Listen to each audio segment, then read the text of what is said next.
we've already discussed that. So do we need to, Todd, do we need to formally go through that? Or Yeah, you if can. Katie was taking notes, can we use those? What direction would the committee like to take? And I'll check for availability. Well, I think we should leave that to Michelle. Michelle, do you have a preference? Michelle voiced that she would like to have Andrew Potter come to the meeting. I concur. I think that's a good idea. We should invite him.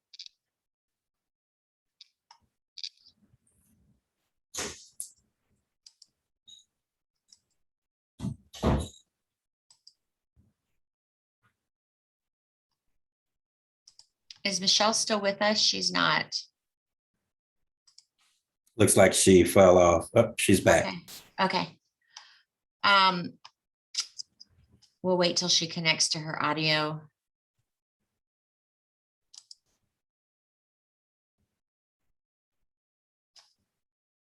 Michelle, are you back online? Okay, the committee has made the recommendation that we invite Andrew Potter to the next committee meeting. Are you good with that? Yeah, that's great. I'm sorry. Okay. It's I okay. hit the wrong button. Okay. It's okay. The next item on the agenda is strategic initiatives for committee discussion. And I think we should probably table this one unless anybody would like to discuss it, given that we have 2 new appointees that will be joining us next month.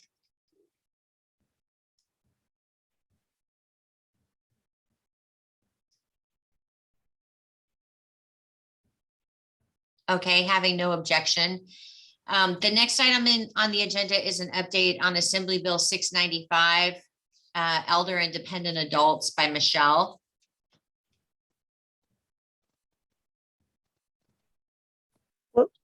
I'm sorry, Kate, what was the question?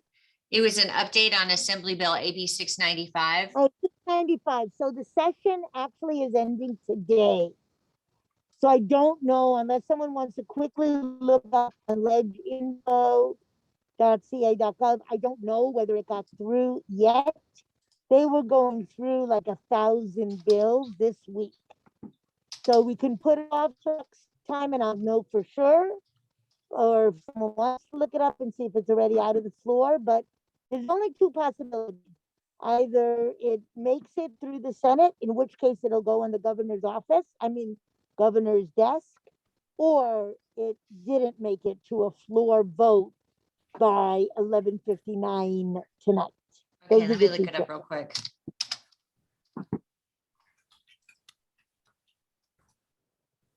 Oh, it looks like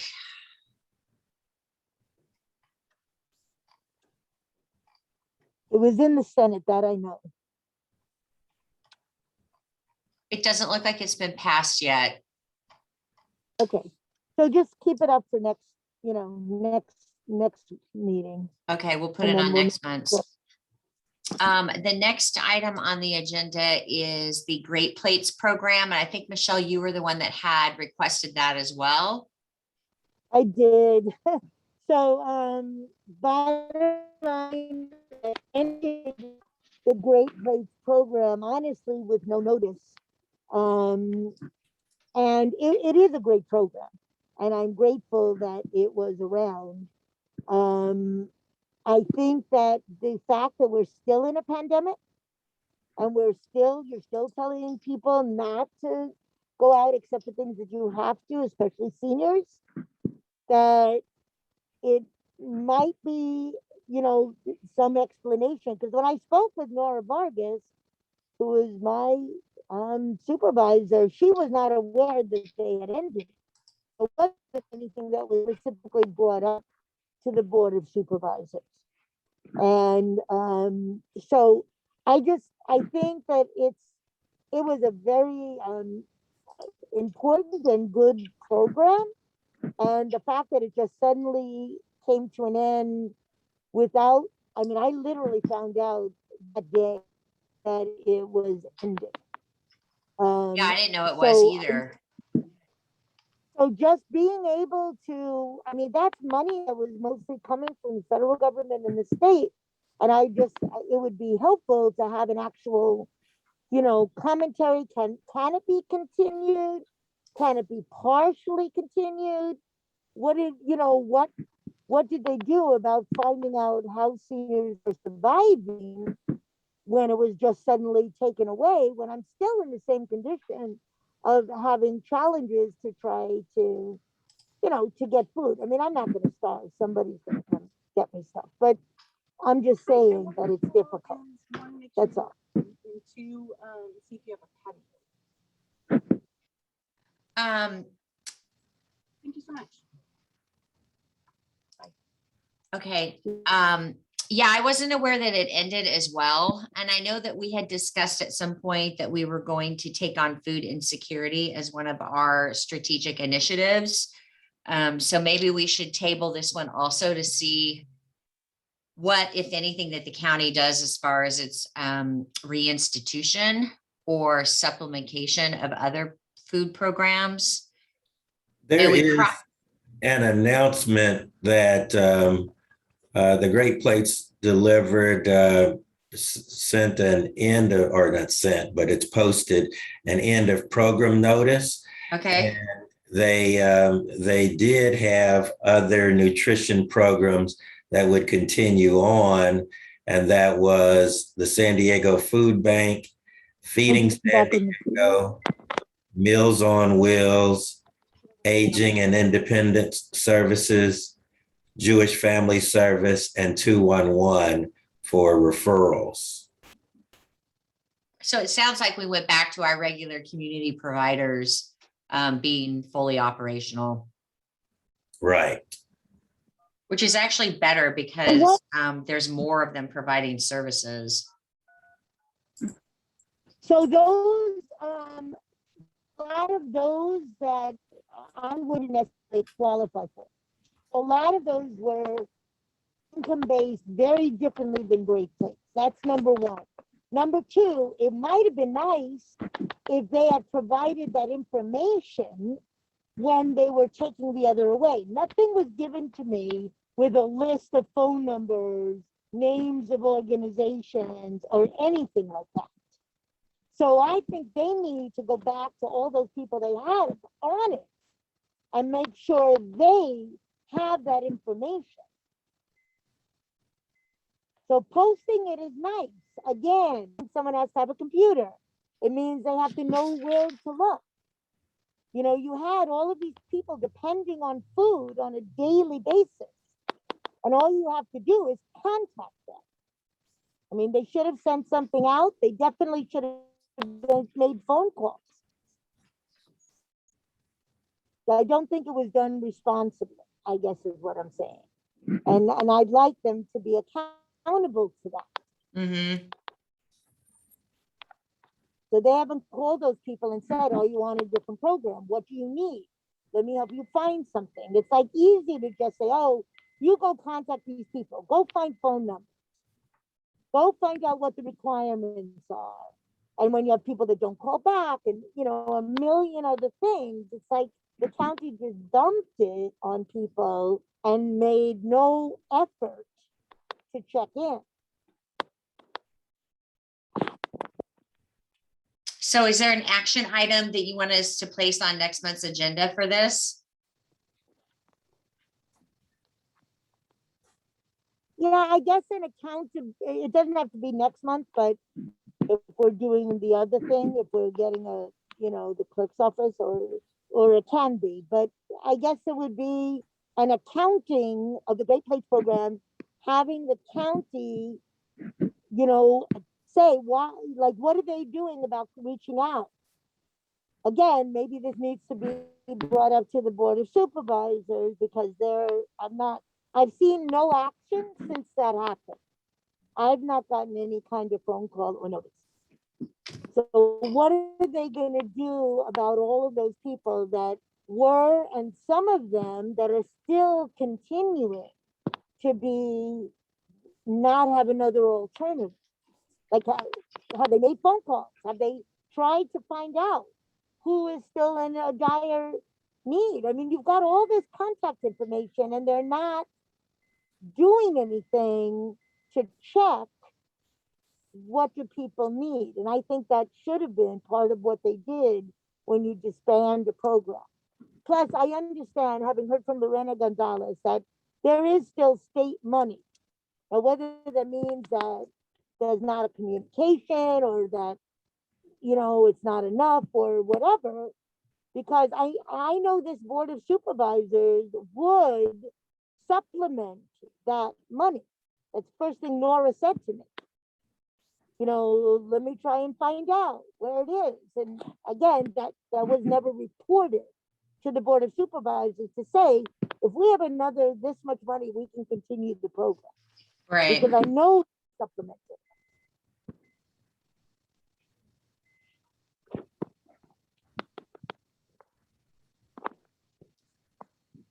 So that would, I guess, be my action item, is to ask the county to address these issues and these seniors. Okay, so Todd and Katie, is this something that you can find us a point of contact for so we can make the inquiry? Well, we've had the AIS present to us. The Aging and Independent Services Group has presented to us. So it may not be a bad idea to have an update regarding. I think I don't know the positioning, but I think the perspective is not necessarily that to have Great Plates be an ongoing program, but I think I believe what I'm hearing, it's less about Great Plates and more about the topic that we've discussed already, which is around food insecurity. Is that right, Michelle?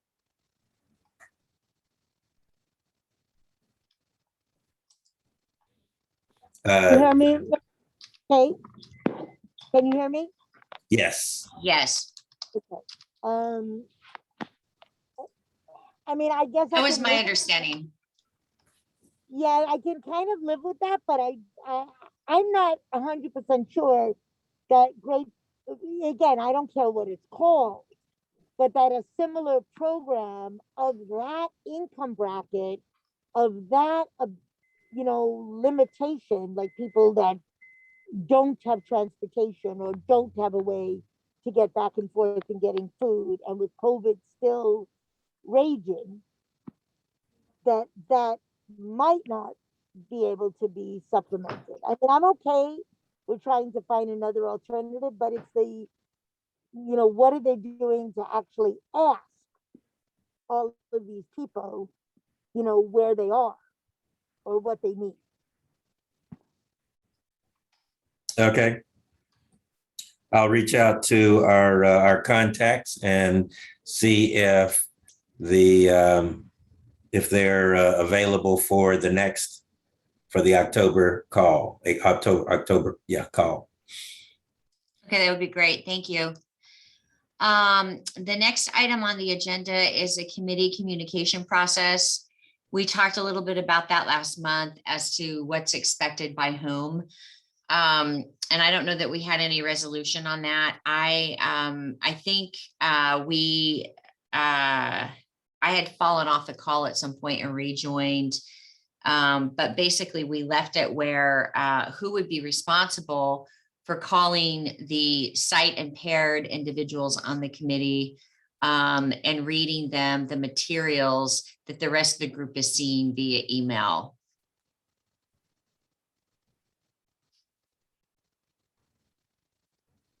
And we were specifically wondering if we could delegate that to staff or if it would require a volunteer from the committee itself and then make the move to officiate that.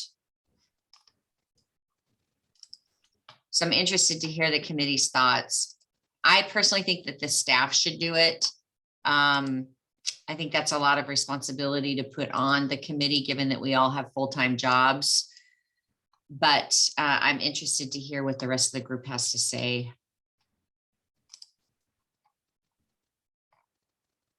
I agree with you.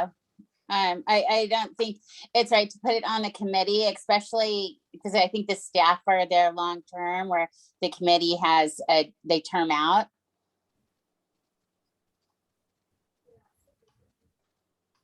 I will say Correct. that Katie has been doing it. Well, for the most part, and I think as it relates to the minutes and the agenda, the staff has been doing a pretty good job. Oh, you're right. You're absolutely right. Okay, so we're going to go on record No, you're and say, absolutely right. so we're going to go on record then, and I don't know if we needed a motion for this, but we need to go on record saying that we would like the staff to continue to do the communications.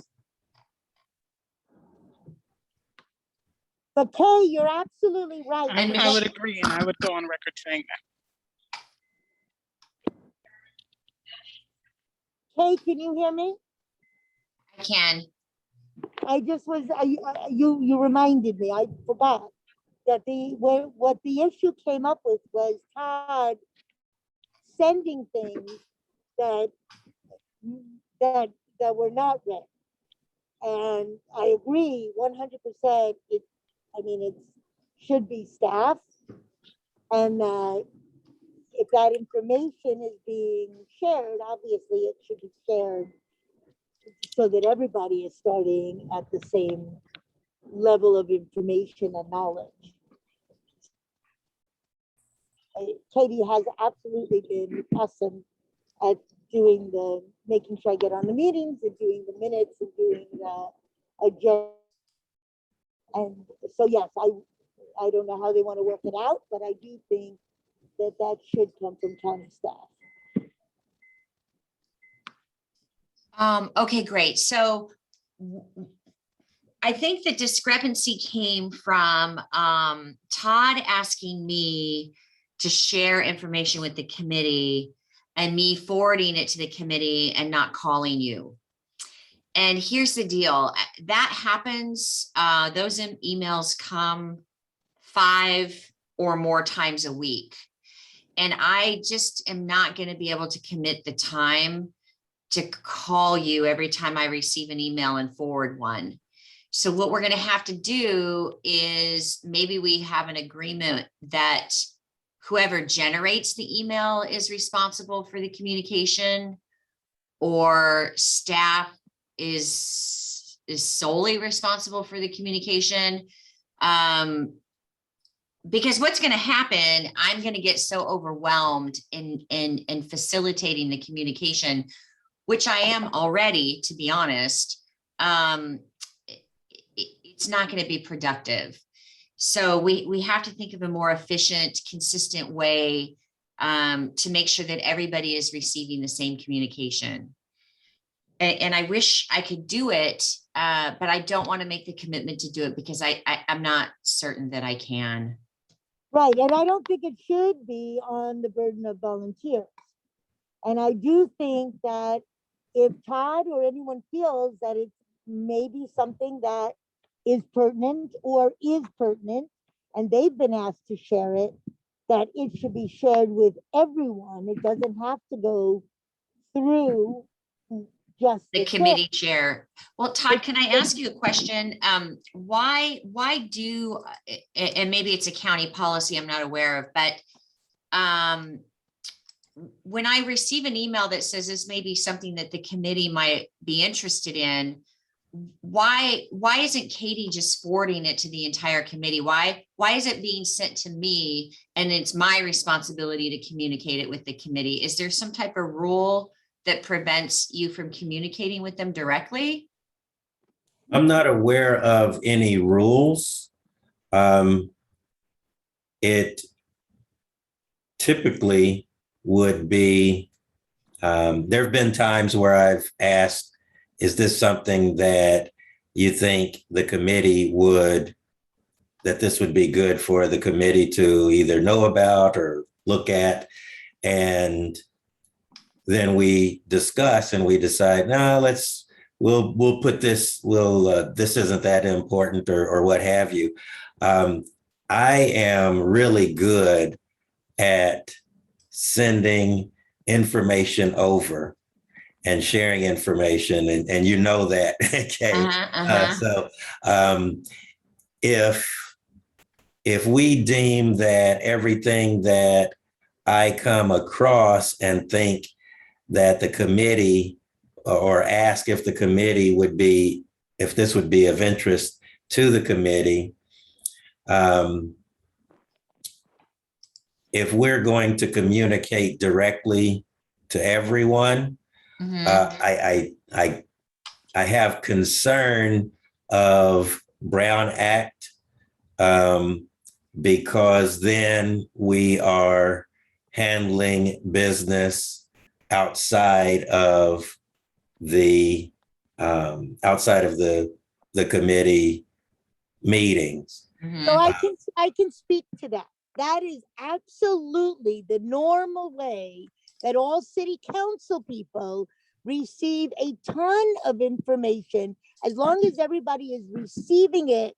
And the conversation, we're not talking about responding back to the email. We're talking about information being sent to us, and then we have a conversation about it at the meeting. That is absolutely not a violation of Brown Act. If we go back and forth on emails, that, possibly is, but definitely not when information is sent. And that's exactly what happens on city council. Yeah, and that was made clear in our Brown Act training. So for informative purposes, for instance, Todd wants to share what the weather prediction would be today. We are allowed to send information. It's when we get into discussion or dialogue or exchange on that we're in violation of the act. So we can pass along information, especially if it's for educational purposes. That doesn't necessarily constitute a violation. It's when we start engaging with one another that we're on the slippery slope. So why don't we agree to do this? And Todd's right. Like, he sends a lot of information to me, and sometimes it's pertinent and I forward it, and sometimes it's not. Why don't we do this? If I do forward it or think it's something that the committee should be abreast of, at that point, Katie, can you just make a courtesy call to Michelle and say, hey, we got this email and it says the weather is going to be 100 degrees for the next week? I mean, even if you leave it on her voicemail, just so she's still in the loop as to what the rest of the committee received. I was going to say, if Todd is the one sending it out, maybe he should be making a call.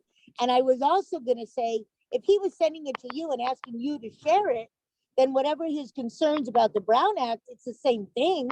If you were doing it to all of us, it doesn't matter. What happens, Michelle, is Todd will get something from the county. This is hypothetical, but let's just say it's the Division in Family and Youth Services. And they say, hey, we're having a play date for all of our Down syndrome kids on Saturday. Todd will pass that along to me and say, do you think this is something the committee might want to know about? And I might say, no, I don't think it's that relevant, but thanks, for asking. That happens a lot. The stuff that is passed along to the committee, like the Labor Council wanting input, something like that, hypothetically, would be a lot more important. And that information should be shared with you verbally. It's just a matter of who's going to do it. I understood that part. I just meant that if he felt that it was important to me, I don't mind knowing the other information. And I do think, honestly, it shouldn't just be sent to you, that it should be sent, and let us make our own assessments. And we can bring it up at the next meeting, or say, I think we should talk about this on the next agenda. I agree 100% with that. So I think all of it should be sent to everybody. And that way it's our own assessments. And then I would have been able to get much more information about all of the committees that the county has been setting up related to the strategic thing, because I know that's a really big piece of information. Okay. May I ask a question? Yes. Michelle, I know that you are on other committees. Can I ask how they manage that with the committee members and sharing all information outside of the meetings? Yeah, the information is sent out to everybody, and yes, I get a phone call. Okay. That's essentially it. And you get a phone call from the staff, support staff. Sometimes it's support, it depends on the group. So if it's the California Alliance of Retired Americans, then yes, it's usually their support staff. It depends on the group. Okay, got it. Okay, so are we in agreement then if something is forwarded to the committee by either myself, another committee member, or the county staff, that Katie will give a courtesy call to Michelle, giving her the same information? Keep saying Katie, is it not also Todd? Katie and or Todd. Because he's the one who's sending it out. Katie may not even be aware of what he's sending out. And I know that because I asked her about some specific things. So I think it should be the person who's sending it out. Okay, then the person who's sending it will make a courtesy call.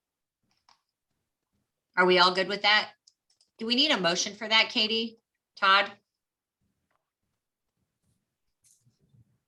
I don't think we do. It's more of a decorum agreement.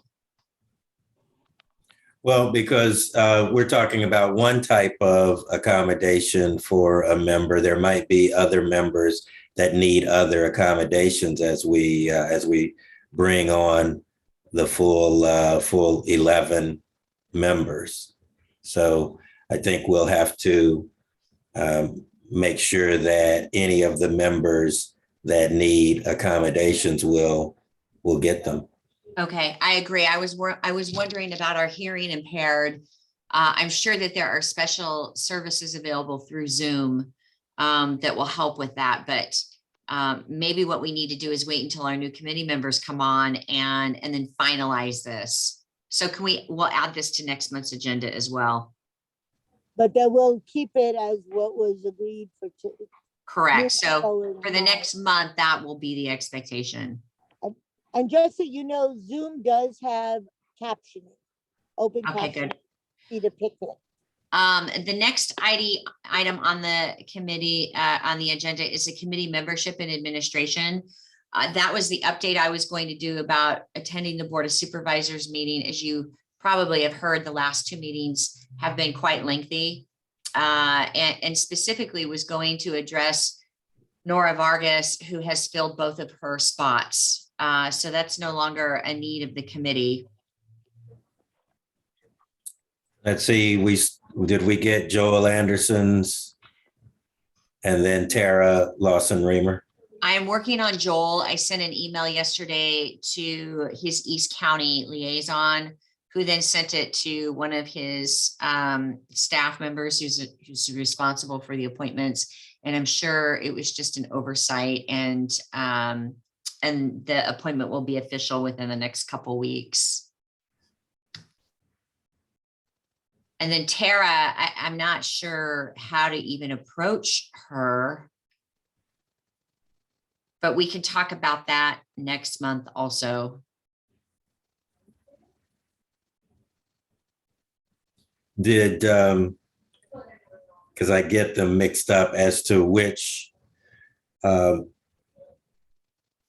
supervisor. There was one supervisor that their staff said that they had a lot of had several applications and that they needed to go through those. I can look back at my notes. That was Tara. That's what I thought. His name is Spencer, actually, the individual who's responsible for the selection. Yeah, actually, he did a follow-up email and handed it off. I believe it was Amanda, might be the name of the person who was going to be taking up. So I can check back in to see what the status is with that contact person. Okay, that would be great. Thank you. And then the next item on the agenda is adjournment and next committee meeting. I'm sorry, Kay, I did send over to you the that individual who is interested in one presenting to, as well as potentially serving on the committee for persons with disabilities. And that is the individual that works with the committee on employment Correct. of persons with disabilities. Is that something that would be of interest to hear from and or speak to? I believe her name is Charlene. Right. Charlene Adelino, I did get that email last Friday, and it was addressed to Rakina and I both, and I have not responded to it yet.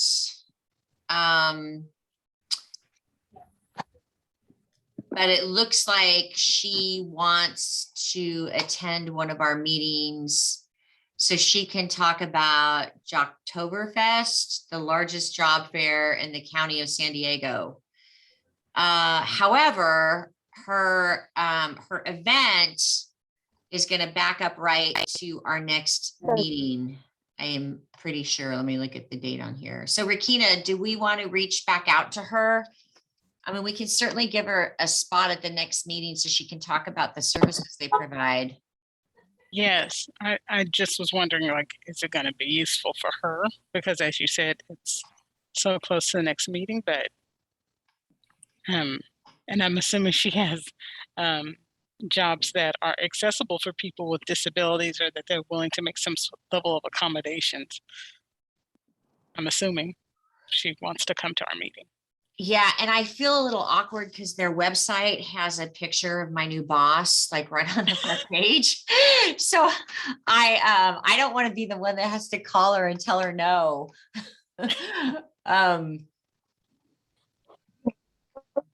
Also, though, we were coming off of a long weekend. Anyway, our meeting is on Friday, and her job fair is going to be Wednesday, the following Wednesday. So I'm not sure there's a lot that we can do to help her, but I think that somebody should contact her.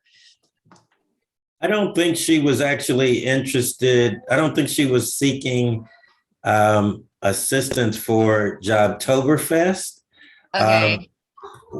Truthfully, when my colleague heard about the Committee for Persons with Disabilities, he felt that she would be a resource for the committee, and that she has some,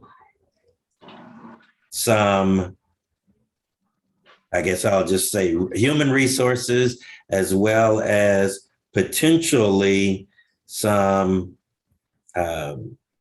technical resources that the committee might be able to benefit from. Yes, Jobtoberfest just happens to be something they're working on in October, but her committee is, I believe the focus is around employment. And I know that that's one of the pillars, not one that the committee had picked up to focus on most immediately. But when she found out that the Committee for Persons with Disabilities existed, it appeared that she was very interested in hearing more about what the committee is doing, and how she might be able to assist the committee. I have not spoken with her directly. I wanted to give you all the opportunity to speak with and meet with a colleague who's working on servicing the same population. Okay, so why don't we do this? Let's invite her to be a guest speaker. Next month may not be good because it's backed up right to her event, but if she would be a guest speaker at the October meeting, and if not, put her on the agenda for the November. If it's not good for her, put her on the agenda for the November meeting. So no one wants to speak to her and hear her perspective and see if it would be valuable, because I don't know. Okay, so here's what her email says, Michelle. It says, good afternoon, Kay and Rakina. You both may be familiar with our organization by Jocktoberfest, the largest job fair in the county of San Diego for people with disabilities. I am more than happy to schedule a call with all of you, and I'm interested in the committee as well. I've also attached a picture of our presentation to the Board of Supervisors in 2019. So I can email her back and say, hi, it's nice to meet you. I shared the information with my committee today, and we're excited to have a call with you. Our next meeting will be on October 8th or November 12th, I think is these two dates. Which one works best for you? Okay, what is the date of her event? Her event ours is on Friday, and her event is the following Wednesday. Let me look and see if I can find it. I think it's October 10th. Let me see if I can find it. Yeah, that to me, well, no, you answered the question. If what you're saying is it's 5 days after our meeting. Yeah, it looks like her event is on the 13th. Our meeting's on the 8th and her event's on the 13th. So, yeah, I mean, it would make sense to me to have to. You can make it so it's her choice, but you can also, let her know, I mean, I would have an interest in knowing about it because I could think of people that I might want to, send that way on the 13th. We're gonna need just a couple minutes. Okay. All right. So I'll go ahead and respond to her inquiry and say, we met with the committee today. We're excited to meet you. Here are the days that we're going to Zoom. We're anxious to hear about what you're doing and happy to share what we're doing. Yeah, that's perfect. Okay, good. All right. So the next meeting then is scheduled for Friday, October 8th. And if there isn't any more discussion, I'll adjourn the meeting.